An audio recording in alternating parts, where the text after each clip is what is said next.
Bonnet. All three of these men searching desperately for a win here. Cale Yarborough has won the Southern 500 more than any other person. He's trying for number 5 today. Can you believe that? And Richard Petty's only won it once, and he's the winningest driver of all time, Jack. The great big names, and you know, these stock car races, particularly in this Darlington racetrack, has proven in the past that generally speaking, it's the top names, the men with experience who do well here. It's a very tricky racetrack indeed, one that has to be with real experience from a driver's point of view to know where to go. The racetrack's very narrow, and particularly at the beginning of the race like this, the racetrack groove is narrow. You don't see too many people high on the banking at the beginning of this race, Bill. What is interesting right here is the 3 cars have kind of moved away, and there's Yarborough trying to make a move on Gant. And it's neck and neck.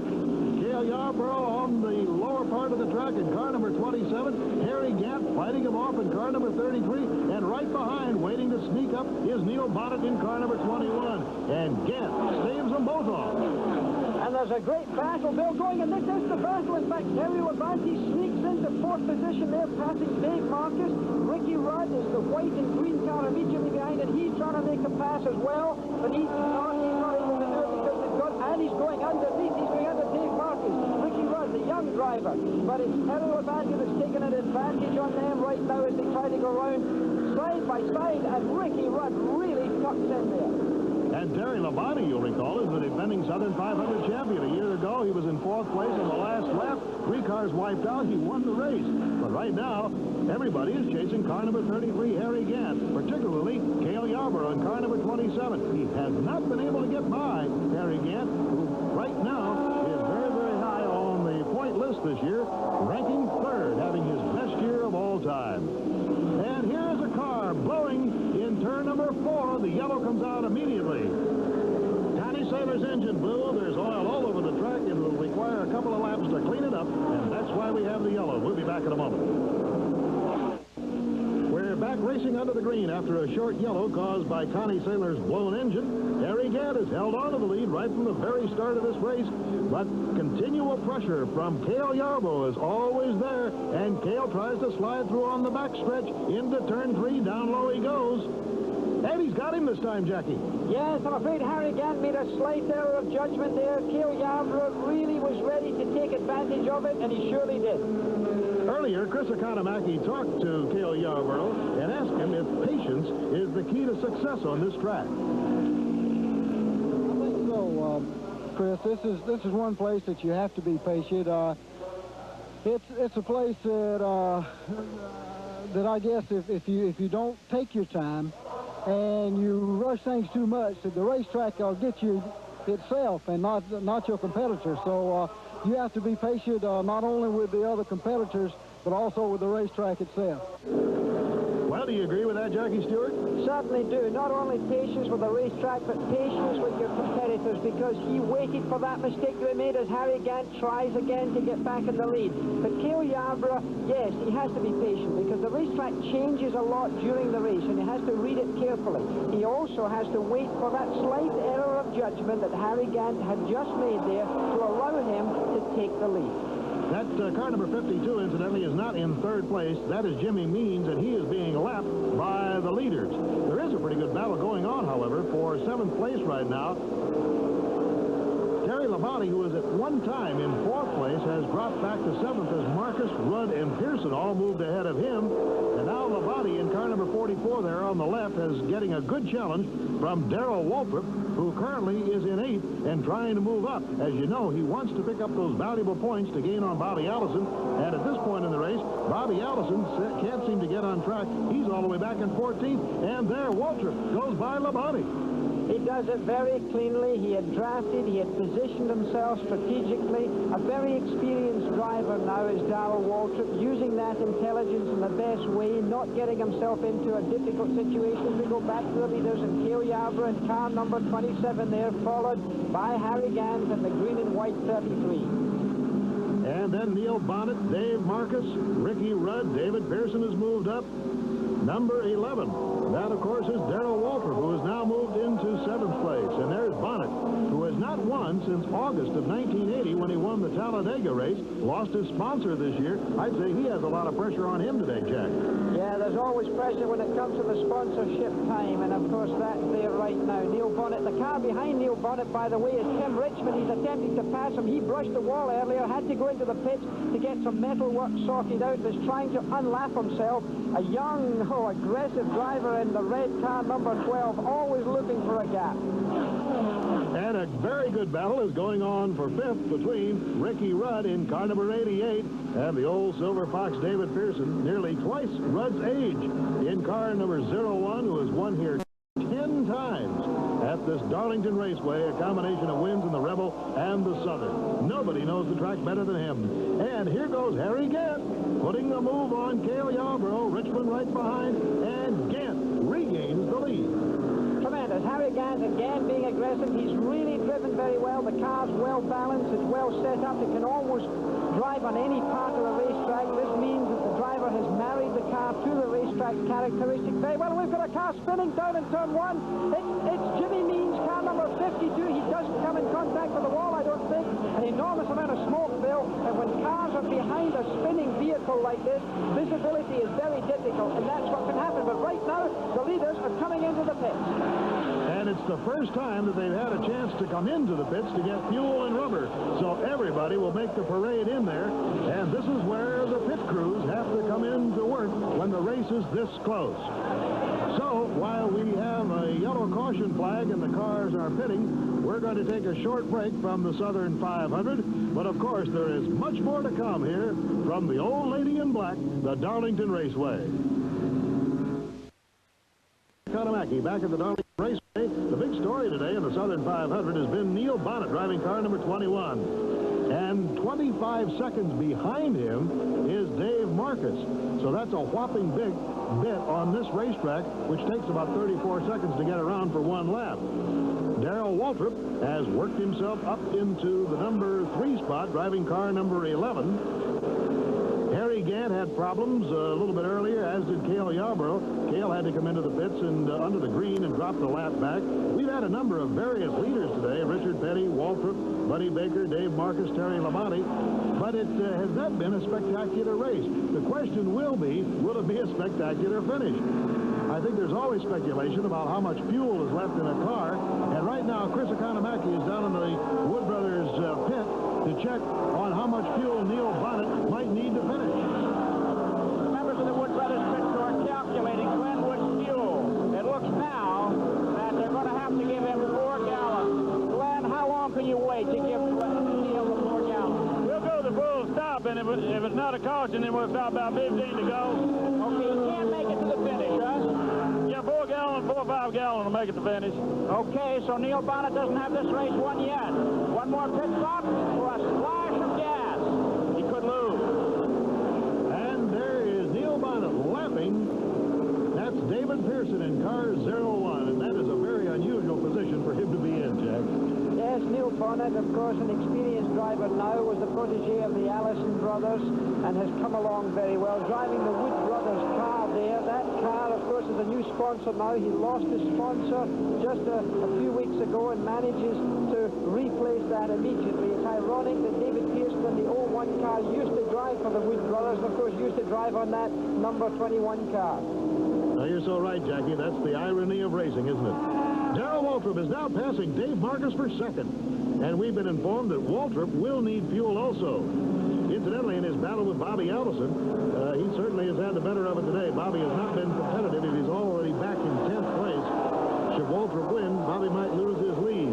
Now, once again, let's check in with Chris Economaki. I'm with Claude Queen, crew chief for Dave Marcus, in 3rd place, about 24 seconds off the pace.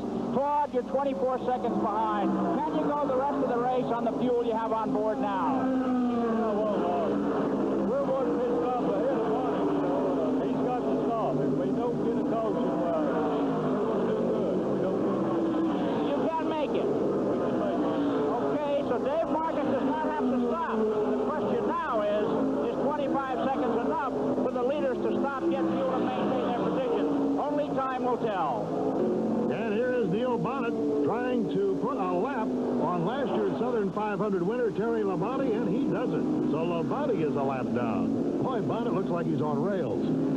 Yes, Yes, driving very well indeed. Experience, as I said earlier, and of course the preparation of that 21 car in the Wood Brothers' hands, very impressive. Incidentally, you know, you can't just go into a showroom and buy one of these cars, Bill. Specially built for racing. The Wood Brothers agonizing hours to make this car a proper race car. This is no showroom model. Neil Bonnet has about a 19-second lead on this car, number 11, Darrell Waltrip. And Darrell Waltrip has about 7 seconds on Dave Marcus. Now, if a yellow were thrown right at this point, Marcus would be the one who I guess would suffer the most because he can go the distance, Jack.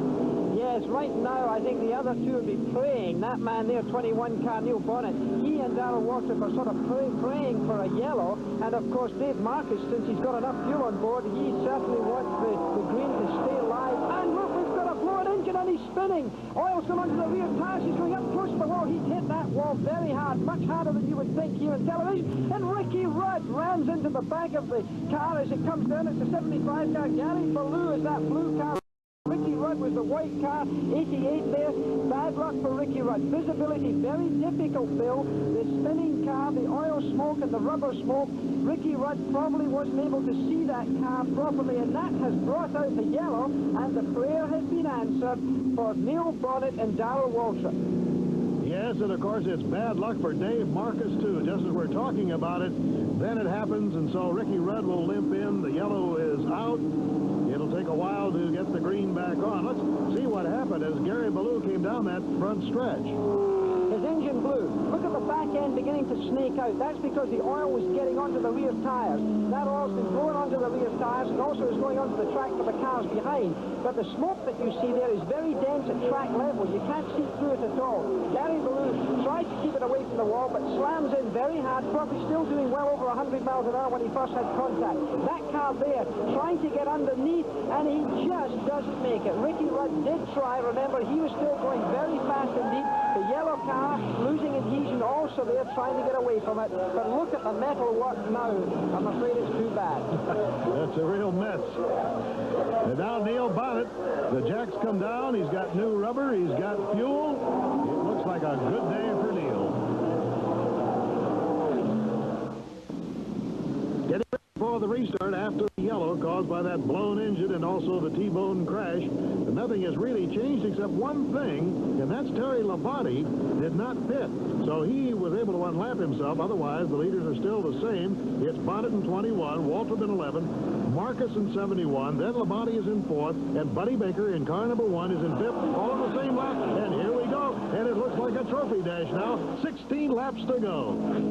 Now it's a question of each of those drivers sussing out exactly where they can take advantage of one or the other. And this, of course, experience plays a big part in. And, of course, remember this, it's late in the race. The cars are a little tired. The drivers are a little tired. It's towards the end of the season, and the mechanics are also a little tired. Preparation is very important. And, of course, close to the end of a 500-mile race, there's been enormous stress put on these cars.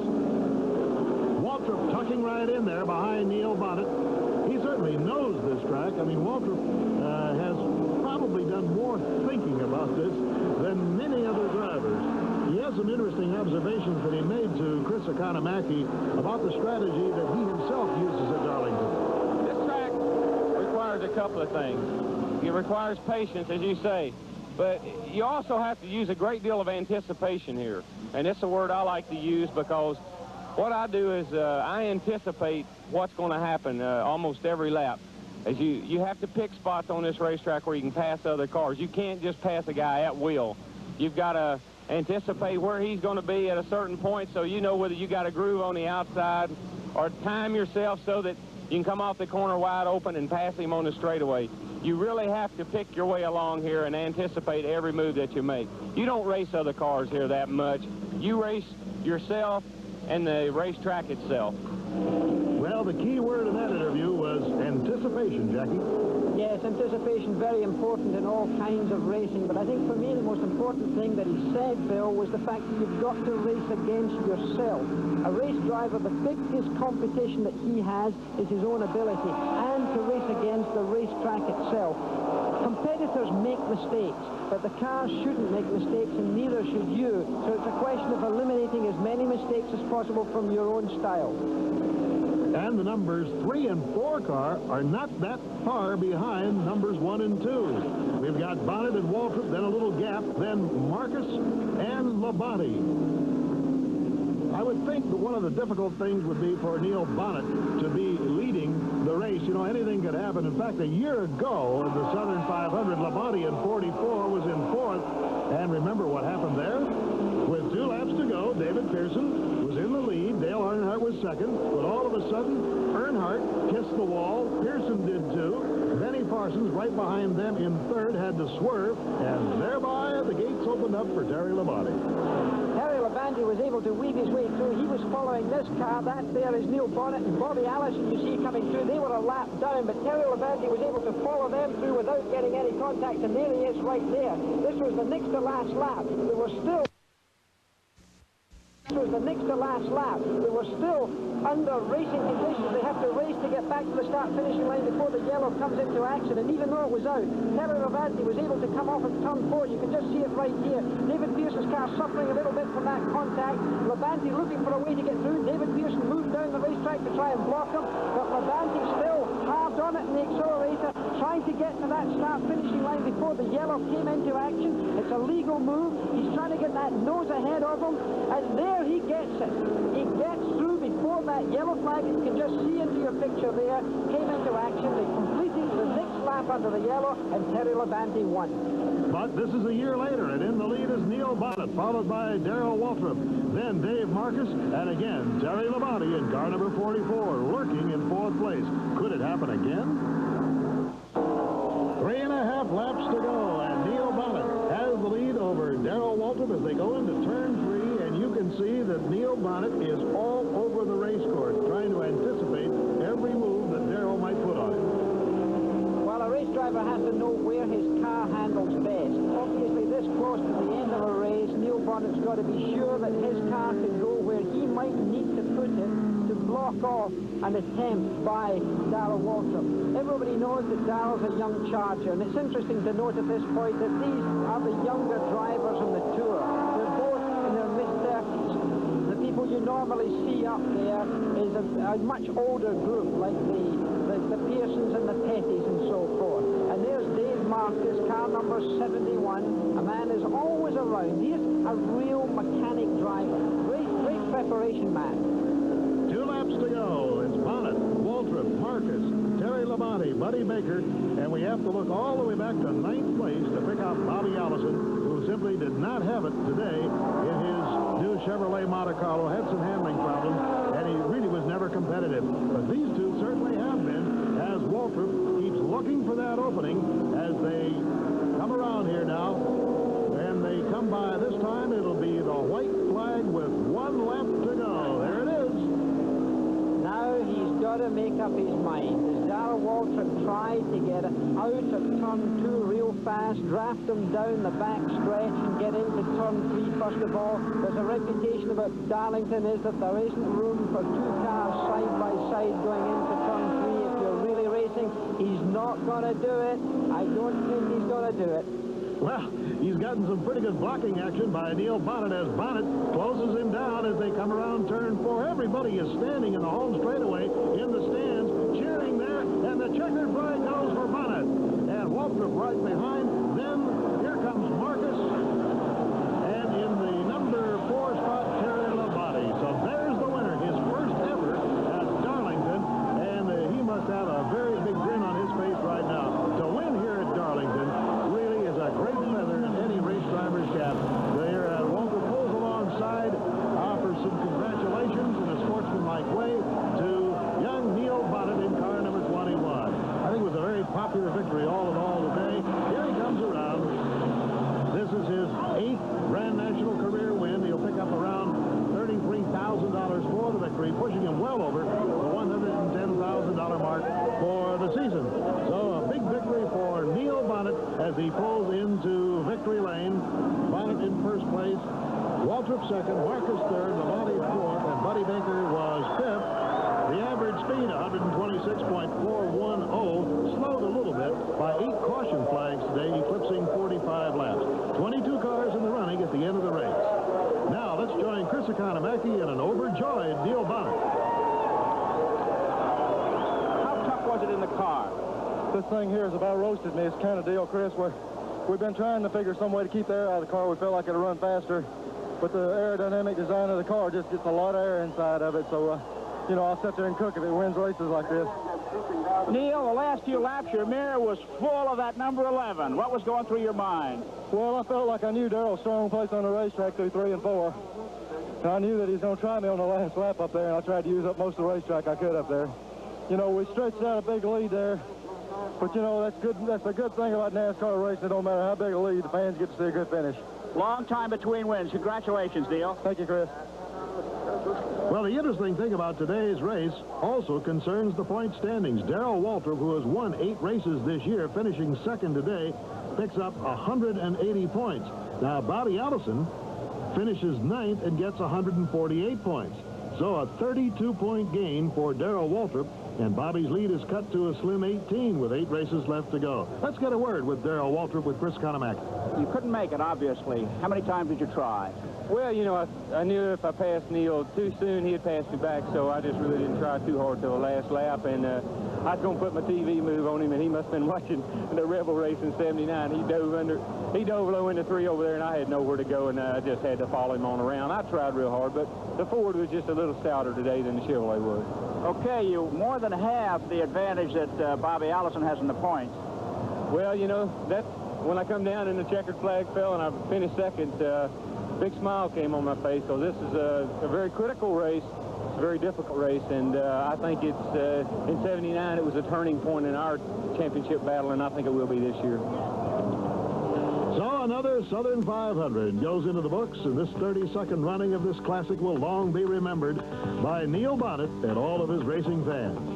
This is Bill Fleming, along with Jackie Stewart and Chris Economaki, saying so long from Darlington. And was recorded.